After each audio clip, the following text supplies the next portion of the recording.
and from this and this I will get answer A.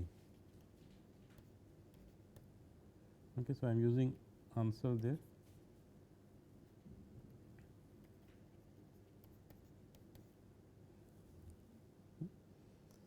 So, the black derivation terminated by pinpointing to me that A is the culprit essentially, which is in fact logically follows from that, because we have said that either A or B is a culprit wears a red shirt and A is wearing a blue shirt, and then we have some information about color, and so we can in fact infer that A is the culprit. But we could have two derivations essentially.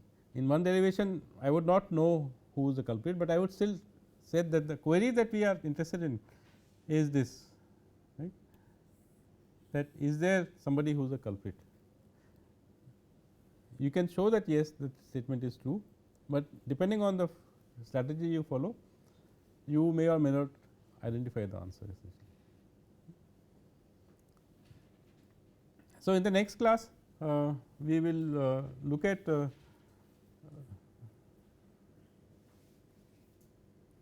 this equality in a little bit more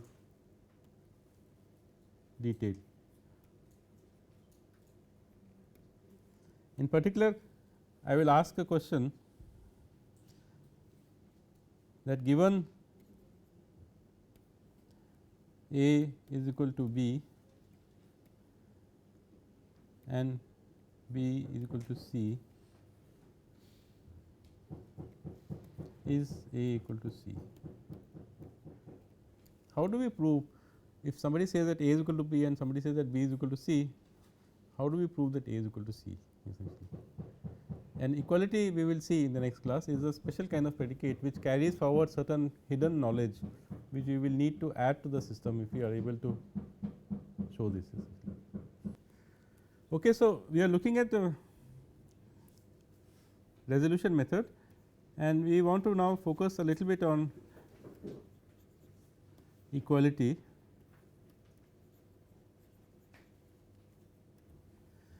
So, remember that in first order logic with equality, we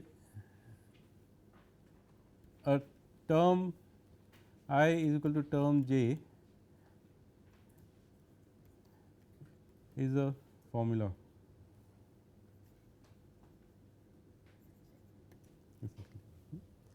And obviously, the negation of that is also a formula once it is a formula. But if I give you an example which says that A is equal to B, whatever A and B are some constants in your domain, and B is equal to C, then this is true that A equal to C. Now, we know from our understanding of equality that this is indeed the case, that if A is equal to B and if B is equal to C, then A must be equal to C. But can we derive it?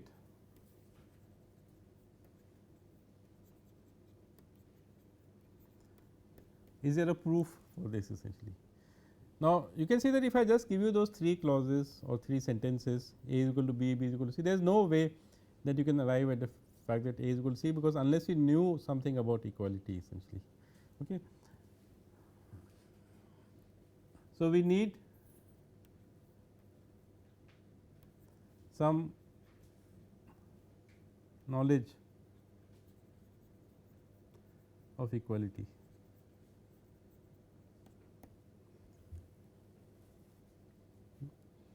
So, what is this knowledge? We will call this equality axioms.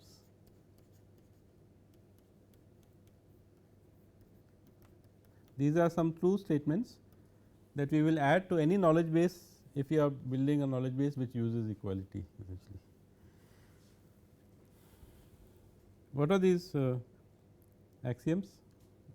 These are, I am sure you are familiar with them. These are properties of the equality relation, that is reflexive for all x is equal to x is true.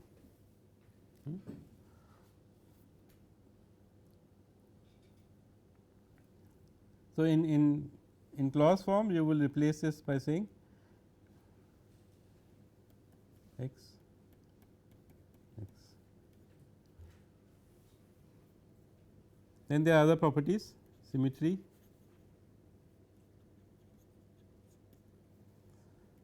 for all x for all y, x equal to y implies y equal to x. We could have used an equivalence here, but it suffices to use the implication because it is anyway universally quantified variables essentially.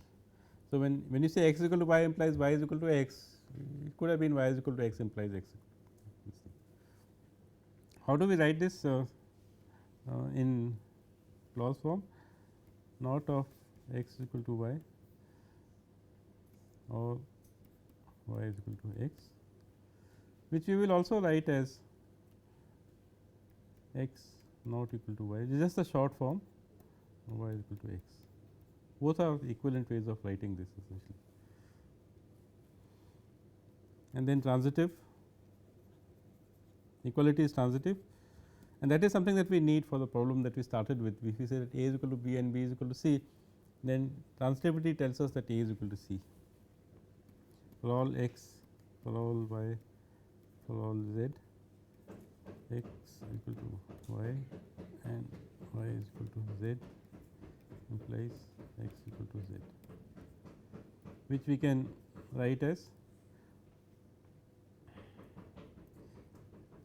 x not equal to y or y not equal to z or x equal to z.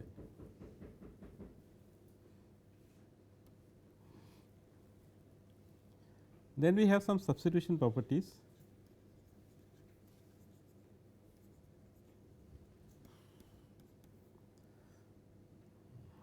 So, for function, so in its general form we would state it as follows, that for all x 1. So, this is also a way of writing a set of for all statements. So, when I say for all x 1 to x n, essentially it is a short form for saying for all x 1, for all x 2, for all x 3 up to for all x n, for all y 1 to y n.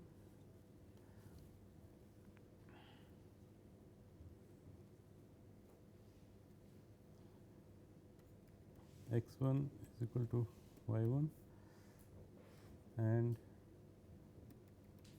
up to x n equal to y n implies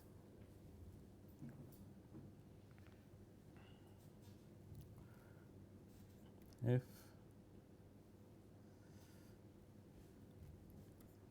x 1 x n equal to f y 1 y n. If I have this equality is given to me, that x 1 is equal to y 1 and x 2 is equal to y 2 and x 3 is equal to y 3 and so on, and x n is equal to y n, then f of x 1 x 2 up to x n would be equal to f of y 1 y 2 up to y n essentially. Notice that we are using equality there, because f of x 1 is a term essentially, f is a function essentially. Likewise, for predicates, the same or similar statement.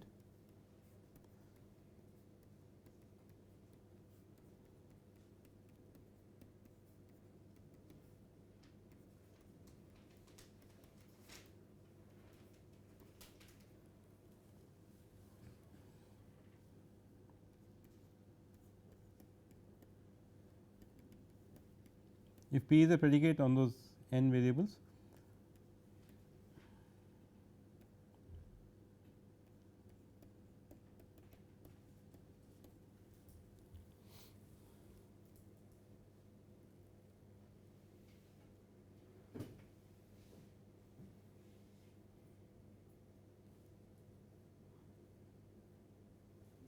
which as an exercise I will ask you to show is can be written as not x 1 is equal to not y 1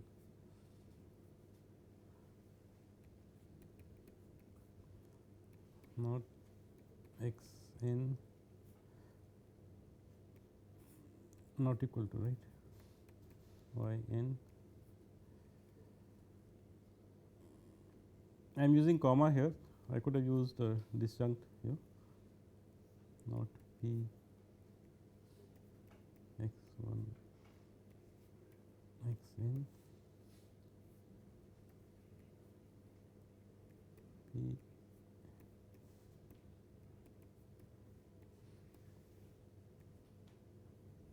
So, you will notice that the clause form that I have written and you should verify that this is the case. I have taken only one side of the equivalence. When I said p of x 1 to x n is equivalent to p of y 1 to y n, I have actually taken in this clause form only one side of it essentially, which says that if x 1. So, this clause form should be read as if x 1 is equal to y 1 and x 2 is equal to y 2 and x n is equal to y n and p of x 1 up to x n is true, then p of y 1 y 2 n is true essentially.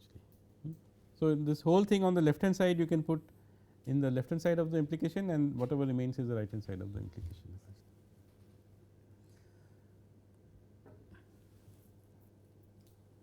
So, how do we now so maybe as an exercise I will ask you to show that if A is equal to B and B equal to C, then A is indeed C essentially. So, all you have to do is to use some of these axioms along with what is given to you and the negation of A is not equal to C. We will take instead another example which is from the book Brackman and Lewis.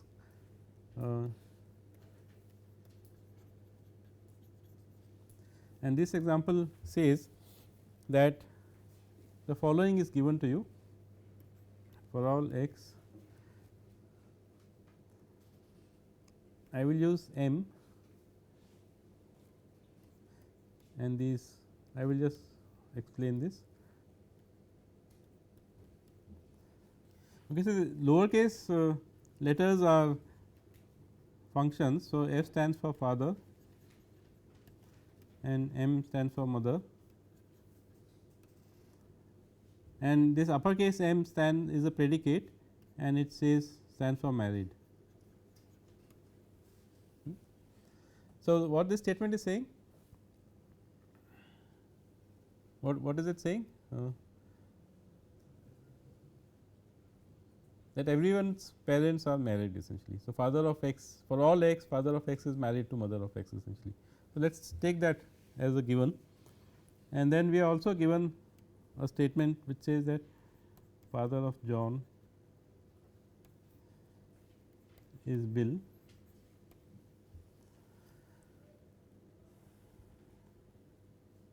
I will give you an exercise here that instead of this, if I had given you the other way around, you must show the same thing that we are trying to show essentially.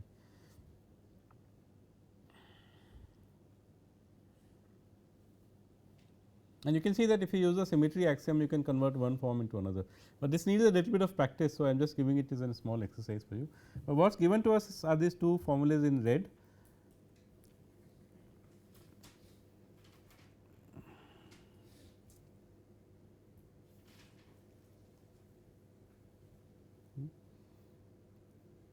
So, this will get converted into married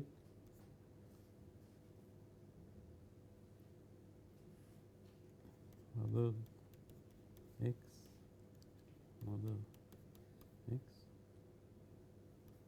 and that is given to us, which is father John equal to Bill, and the query is to show that this statement is true, married Bill to mother of John. So, we are given that Bill is John's father and we are given that everybody's parents are married. So, all we have to show is that Bill is married to mother of John as a formula essentially. So, we negate this and as before add it as a clause, not married Bill, mother of John.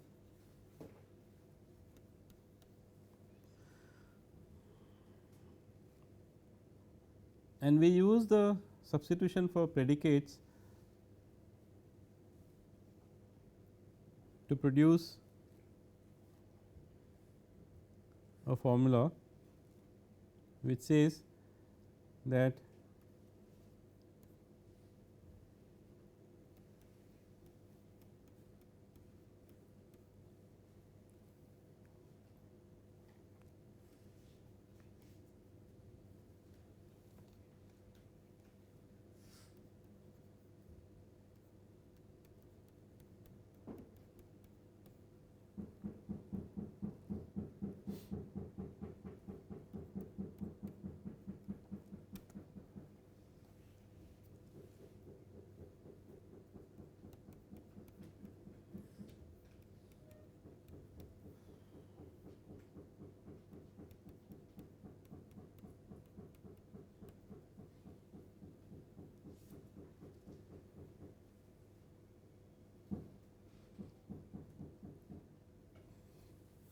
remember. So, this is an instance of the substitution for predicate. It says that if x 1 equal to y 1 and x 2 is equal to y 2, and if married x 1 x 2, then married y 1 y 2 is true, or if married y 1 y 2, then married x 1 x 2 is true.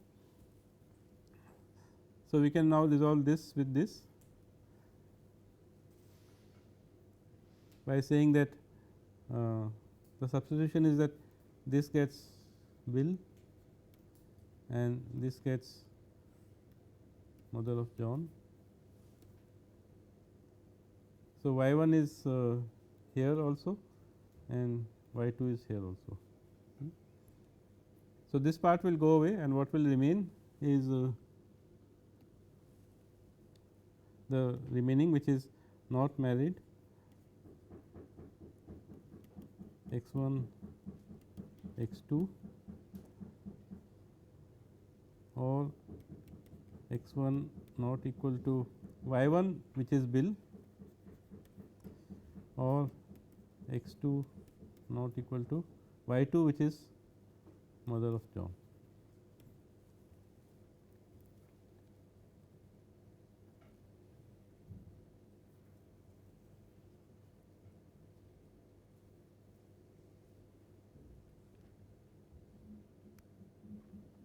Next, I use the other fact which is given to us, which is father of John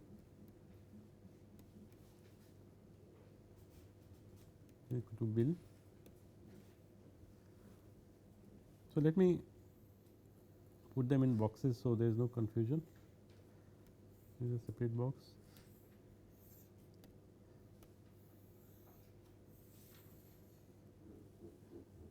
So, this father of John is part of something that has been given to us, and I can match here x 1 to father of John and Bill will match Bill. So, this will go away and what will remain is not married. Now, x 1 is father of John, x 2 is still a variable and x 2 equal to mother of John.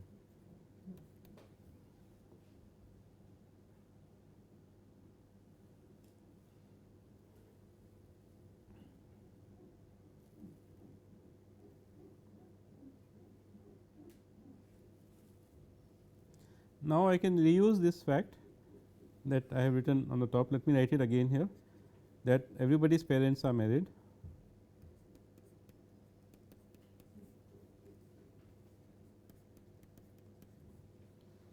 and resolve it with this. So, x will match father of John and sorry, x will match John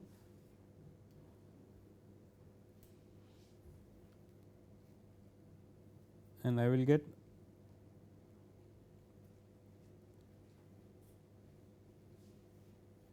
x. So, x will, so let me write it here, x is equal to John and x 2 is equal to mother of John. So, I will get, okay, I should have had a negation here. So, I will get sorry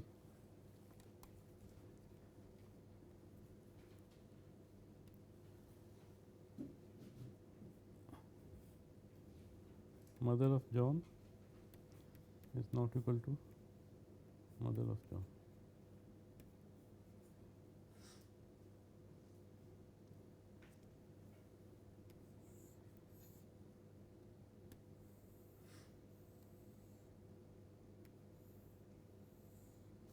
Which obviously is not a true statement, but we do not have to rely on our knowledge here, since we have already put our axioms of equality, and remember that the reflexive axiom says that, let us say x 2 equal to x 2. It is just a statement of the reflexive axiom, but for all x, for x they are the same essentially. Now, you can see that from this and from this we can derive the null clause.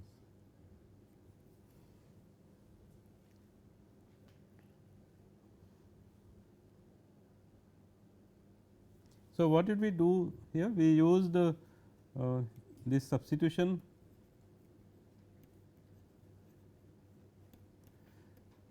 in predicates, and we use the reflexive property.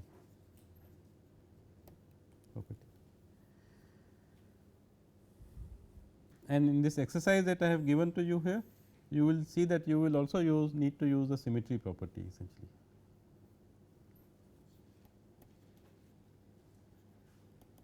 Or maybe you can find an alternative proof. One of the things about proofs is that you can have different proofs essentially.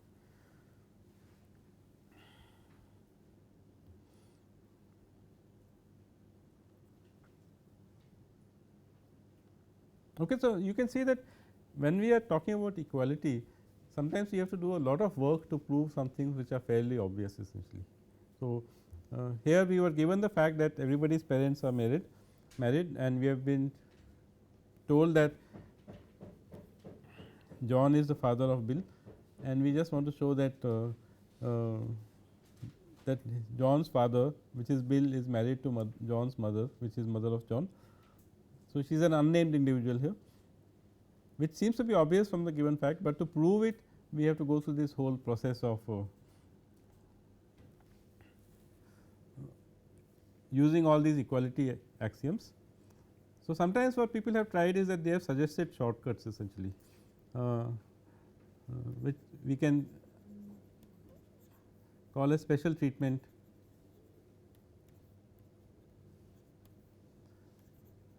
for equality, and this is a method called paramodulation.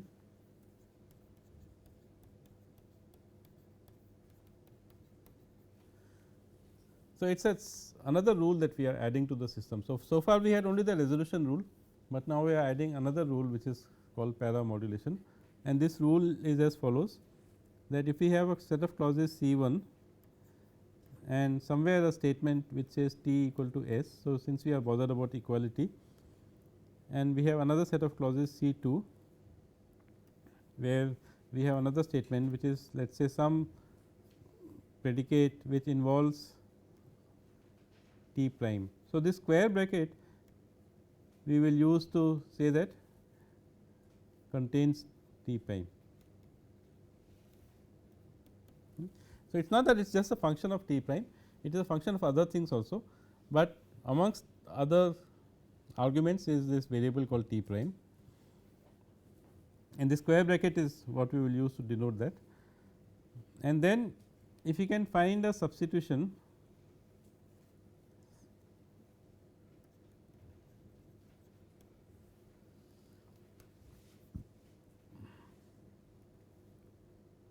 so let some t theta is equal to t prime theta. If you can find a substitution which will make the t, the term match this term t prime, both of them are terms, remember, but they could have functions inside them. Then we can derive C 1 union C 2. This is a little bit like what we did for resolution, that we carry forward the clauses C 1 and C 2, but instead of eliminating the other clause, we are replacing it with a function of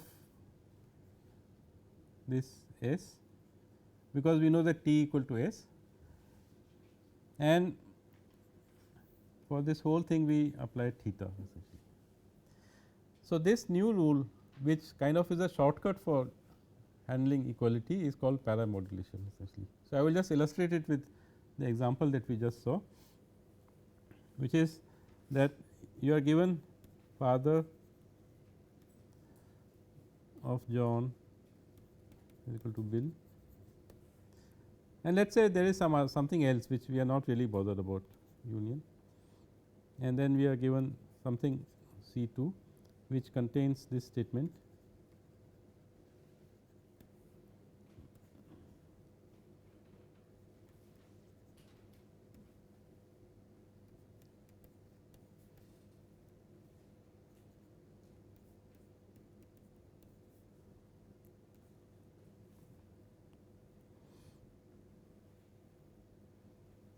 And now theta is equal to x is equal to John, and we can now derive whatever that C 1 and C 2 were union. I will replace. So, this corresponds to the term t,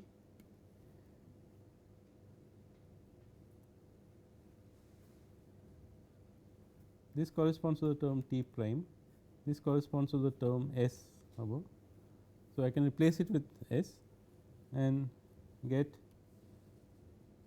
this statement married.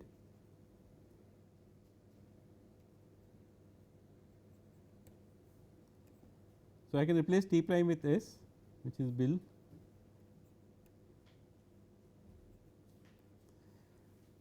and since I need to apply this substitution theta which says x is equal to John.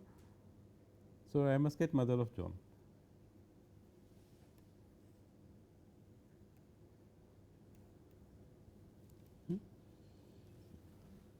So, this whole exercise that we did a short while ago, and we went through a whole proof process, the same two facts were given to us, that everybody's parents are married, father of x is married to mother of x, and father of John is Bill, and we wanted to show that Bill is married to mother of John. We can now do it in just one step essentially. So, this paramodulation, as you can see, is a shortcut for doing many of the things that you need to do when you are handling equality essentially.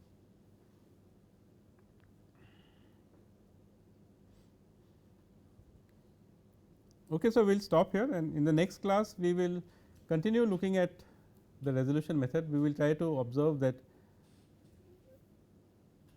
it can lead to computational difficulties, and we will just quickly look at what are the ways that we use to address those computational difficulties. We have already seen that it is semi decidable. So, we still have to be careful about giving the right inputs. I mean, if you give something which is not, which does not follow, then the program may never terminate, but then we are all used to our program sometimes going into infinite loops essentially. And it is not as if you can somehow intelligently decide whether a sequence of resolution steps is going into an infinite branch, because that would amount to being able to solve in some sense the halting problem essentially. And we have seen that logic programming is just like any other programming language, which means it is just like a Turing machine essentially. Okay, so, in the next class we will wind up with resolution method, and we will just look at some of the issues which come which you can somehow handle the complexity part essentially.